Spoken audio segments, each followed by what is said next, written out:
इस वक्त हमारे साथ मौजूद है जी वो मासूम बच्ची जिसने हमारी टीम को भी बताया है जी कि इसके साथ बड़ा जुल्म हुआ है। इसका अपना ही ससुर इसको अपने जुल्म और हैवानियत का शिकार बनाता रहा है। हम इस बच्ची का चेहरा नहीं दिखा रहे, चेहरा इसका ढपा हुआ है, नाम भी बच्ची का जाहिर नहीं करेंगे, लेकिन हम जरूर चाहेंगे कि इसकी आवाज हुकाम तक पहुंचे ताकि इस पर जुल्म करने वाला जो शख्स है, जो उसका ससुर है, उसको कानून के मुताबिक कड़ी से कड़ी सजा मिल सके। बच्चे आप बताओ कि क्या सारा मामला, शादी आपकी कब हुई, क्या मामला था, किस तरह आपको जुल्म का किसने शिकार बनाया? जी मेरी शादी आज से 5 माह पहले 17 दिसंबर को हुई है। यहाँ अमरीके में हुई है और दानिश नामी शख्स के साथ हुई है, जो कि मेरे पापा के मासी का बेटा था। और जो मेरा ससुर था, जी बोल उसने मेरे पर मैली आँख रख ली। यहाँ पे मैं तकरीबन 1 माह 18 दिन रही हूँ और 1 माह 18 दिन बाद जब सारे घर वाली फैमिली तकरीबन कहीं गए हुए थे एंजॉय पार्किंग में, तो मेरी सास मुझे घर में छोड़ के कि भाई तूने सारा घर संभालना है, सारा काम करना है, सारी सफाइयाँ करनी है। और मेरा ससुर भी घर था और सिर्फ मैं घर थी। मैं तो उसे अपने बाप जैसा समझती थी। इसने उस दिन मुझे कहा कि मेरी बेटी आके पाँव दबा। वैसे भी मुझे कभी जिस्म में हाथ लगा, कभी छेड़ता था नहीं, मुझे। शादी आपकी जो हुई वो आपके अपने रिश्तेदारों में हुई है? जी पापा के रिश्तेदार थे, पापा के मासी का बेटा था। अच्छा, तो आपकी रजामंदी थी जी इसमें? मेरी बिल्कुल रजामंदी थी। ठीक है। तो शादी के कितने अरसे बाद आपके ससुर ने गलत हरकतें एक शुरू कर माह दी? 18 दिन बाद। 1 महीने 18 दिन बाद। 18 दिन बाद आपके ससुर ने आपको शक हो गया था या आपको अंदाजा हो गया था कि गलत है बंदा? मुझे शक तो नहीं, मुझे पूरा यकीन हो गया था इस पर जब इसने मैलियाँ, क्योंकि मुझे तब यकीन हुआ था जब ये मुझे काम करने से पहले भी मैंने जब भी इसे अपने शोहर को कहती थी कि मुझे अपने घर घर घर जाना है, मुझे अपनी माँ से मिलना है, अपने बहन भाई से मिलना है, वो कहता था कि मैं तुझे क्यों लेके जाऊँ, जाके अपने ससुर को बोल। वो मुझे यहाँ पे नहीं लेके आता था, मेरा ससुर ही लेके आता था। और रास्ते में भी ये मेरे साथ बाइक पे छेड़छाड़ी करता था। और मैं ऐसे कहती थी आपको शर्म नहीं आती, मैं आपकी बेटियों जैसी हूँ तो आप कैसे काम करते हो? तो वो कहता है बेटियों जैसी है, बेटी है तो नहीं, चीज़ तो तुझे भी वही लगी हुई है। फिर जब ये घर में इसने आया, इसने मुझे कहा कि बेटी मेरे पाँव दबा, तो मैंने बाप समझ के दबाने लगा। तो उसने जैसे मेरे पाँव दबाने लगी, उसने फ़ौरन मुझे पिस्टल दिखाया, मेरे मुंह में थान लिया और इसने कहा कि जैसे मैं तुझे कहता हूँ वैसे कर, वरना तुझे और मैं तेरे बाप को मार दूंगा। और मैं इतनी डर गई थी, इतनी खौफजदा हो गई थी कि मैं डर गई थी कि मुझे और मेरे फैमिली को कहीं कुछ नुकसान ना पहुँचा दे। तो मैं मजबूरी के तौर पर आगे मुझे इसकी बातें माननी पड़ी। इसने मुझे कहा कपड़े उतार, तो मैं इतनी को डर गई थी कि मैं उसके बाद मारने पर मजबूर हो गई।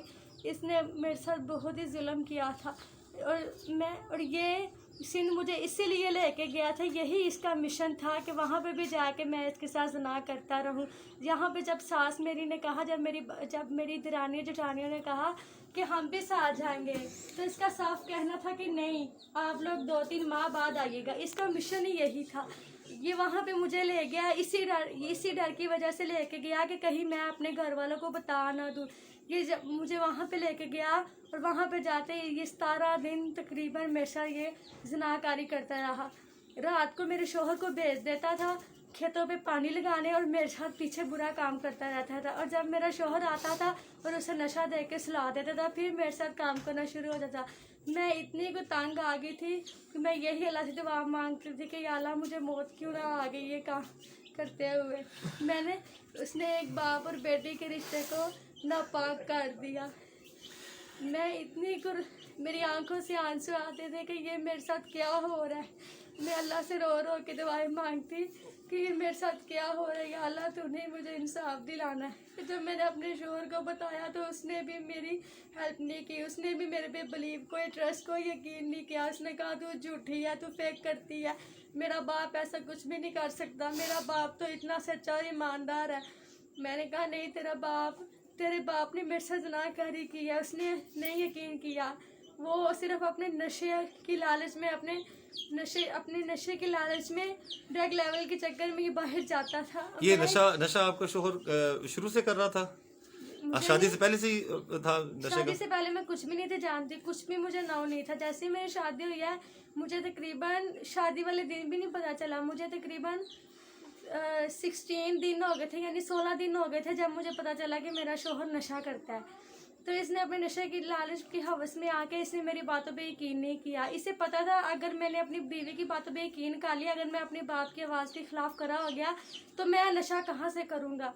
तो इसने ये रात को जान के चला जाता था नशे करने के लिए, मेरा ससुर भेज देता था और मेरे से पीछे जनाकारी करता रहता था गन पॉइंट के तौर पर। और ये वहाँ पे भी सिंध में भी इसने मुझे पिस्टल दिखाए कि अगर तूने ना किया तो मैं तुझे यहाँ पे मार दूंगा, 70 मरले का मकान है और तुझे यहाँ पे कोई भी नहीं देख सकेगा, तेरा यहाँ पे इस टाइम कोई भी नहीं है और तुझे मेरी बात माननी पड़ेगी।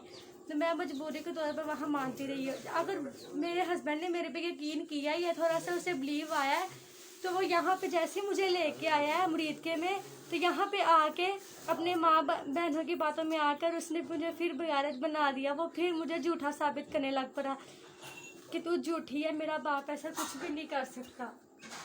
इसने मेरे पर जरा भी यकीन नहीं किया। अच्छा, तो ये बताओ, सबसे पहले तो नाजरीन जो ये बच्ची बातें बता रही है, यकीन मानिए रोंगटे खड़े हो जाते हैं। अल्लाह ताला सबकी बेटियों के नसीब अच्छे करे और किसी दुश्मन की बेटी के साथ भी ऐसा जुल्म ना हो जैसा इस हवा की बेटी के साथ जुल्म हुआ है। हमारी इस वीडियो के जरिए से गुजारिश है आला हुकाम से, वज़ीर आज़म पाकिस्तान से, वज़ीर आला पंजाब से, आईजी पंजाब से इस मजलूम बच्ची को इंसाफ दिलाया जाए। इसकी तमाम डिटेल्स जो हैं वो हमने मुतलका थाने में पहुंचा दी हैं, एप्लीकेशन जमा करा दी गई है और इस मासूम बच्ची को इंसाफ दिलाया जाए और अगर जुल्म और जुर्म साबित होता है उस शख्स पर तो उसे कड़ी से कड़ी सजा दी जाए। अच्छा, इस सारे मामले में जैसा कि आप बता रही हो कि आपके साथ जब मुरीदके में उसने ऐसा जुल्म किया तो उस वक्त आपने अपने शोहर को बताया था? उस वक्त इसने मुझे इतना डरा दिया था कि मैं किसी को भी बता नहीं थी सकती है। और ये जब भी मैं अगर किसी को बताऊं, एक दफ़ा मैंने कोशिश की थी शोहर को बताने की, तो ये साथ ही सर पर आकर खड़ा हो गया और इसने मुझे आंख दिखाना शुरू कर दी, गुस्से से देखना शुरू। मैं इतना खौफजदा, इतना डर गई थी। मुरीदके पे आप पर हैवानियत ये कर चुका था एक दफा? जी, कर चुका था। तो ये आपने अपने वालिद को भी इसी डर से नहीं बचाया? क्या धमकी दी थी इस शख्स ने आपको? आपके ससुर ने क्या धमकी दी थी? मेरे ससुर ने मुझे धमकी दी थी गन पॉइंट के तौर पर कि अगर तूने मेरे साथ मेरी ना मानी तो मैं तुझे और तेरे फैमिली यानी तेरे बाप को मार डालूंगा। मैं इसी डर की वजह से कहीं ये मुझे ही मेरे घर वालों को कुछ कर ना दे, मैं किसी को बता ना सकी। अच्छा, तो यहाँ पर कितना अर्सा रखा, फिर आपको सिंध कब लेके गया और कितना अर्सा वहाँ पे रखा? यहाँ पर मैं तकरीबन 2.5 माह रही हूँ और 1 माह 18 दिन बाद इसने मेरे साथ ज्यादती करना शुरू कर दिया। यहाँ जब मैं सिंध गई हूँ वहाँ पे तकरीबन मैं 1.5 माह रही हूँ। 1.5 महीने रही है। तो 1.5 महीने में कौन कौन रहता था उस घर में? मेरा ससुर, मेरा शोहर और जस्ट लिव में और आप थी? जी। और ये आप उस वक्त जब जितना अर्सा आप सिंध में भी रही हैं उस वक्त तक आपके शोहर यहाँ वो जानबूझ के ऐसा करता था? यहाँ के ससुर ने जानबूझ के ऐसा करता था? वो सिर्फ अपने नशे के लालच में, वो इस मेन पॉइंट ही उसका ये था कि अगर मैंने अपनी बीवी पे यकीन कर लिया तो मेरा बाप मुझे जो 100-200 रुपए देता है उसने वो भी नहीं देना। उसने नशे के लालच में आके उसने मेरे पे यकीन नहीं किया। नाज़रीन, इस बच्ची के हवाले से हमें इसके वालिद ने बताया है कि ये हाफिज़ कुरान है और जमीन क्यों नहीं फट गई और तबाह क्यों नहीं हो गया वो शख्स जिसने इतना बड़ा जुल्म किया इस बच्ची के साथ। बेटा, हिफ्ज आपने कब किया? मैंने 2015 में हिफ्ज किया, 2000 तकरीबन 18 में मेरा मुकम्मल हो गया था और आज मुझे तकरीबन 2.5-3 साल हो गया हिफ्ज मुकम्मल किए। आप घर में बहन भाई में सबसे बड़ी हो बेटा? जी, मैं सबसे बड़ी हूँ। और अपने वालिद के हवाले से हमें पता चला, हमारी मुलाकात भी हुई उनसे, वो बेचारे माजूर हैं, चल फिर नहीं सकते। जी, ऐसा ही है? हाँ जी, ऐसे। तो अब ये मामला है, ये नाज़रीन, ये आप देख सकते हैं कि इतना एक तो गरीब बेचारा खानदान, गरीब बच्ची, गरीब वालिद और शरीफ नफ्स लोग हैं ये। और मेरी अपनी तमाम वाला हुकाम से गुजारिश है, बेटा आपको पूरा पाकिस्तान देख रहा है, हमारे वज़ीर आज़म पाकिस्तान, वज़ीर आला पंजाब, आईजी पंजाब और तमाम पाकिस्तानी अवाम देख रही है। आप ये बेटा बताओ कि आप अपने ससुर के हवाले से या उसको क्या सजा दिलाना चाहती हो? मुझे सिर्फ अल्लाह ताला से इंसाफ ही चाहिए। मैं वज़ीर आला पंजाब, आईजी पंजाब और इमरान खान से यही अपील, यही दरख्वास्त करती हूँ कि उसे सख्त से सख्त सजा दी जाए। किसे? तो मुझे, मेरे ससुर को, मिर्जा अमजद बेग, जो जिस नाम से वो जाना जाता है, मेरे ससुर को सख्त से सख्त सजा दी जाए। मुझे इंसाफ मिले बस इस दुनिया में, और मुझे कुछ भी नहीं चाहिए। ये जी इंसाफ की अपील कर रही है हवा की बेटी, और हमारी भी यही गुजारिश है कि ऐसा जुल्म करने वालों को कानून के मुताबिक कड़ी से कड़ी सजा मिले और ऐसी मासूम बच्चियों को अल्लाह ताला अपने हिफ्ज़-ओ-मान में रखे। मुझे इजाज़त दीजिए। अल्लाह हाफ़िज़।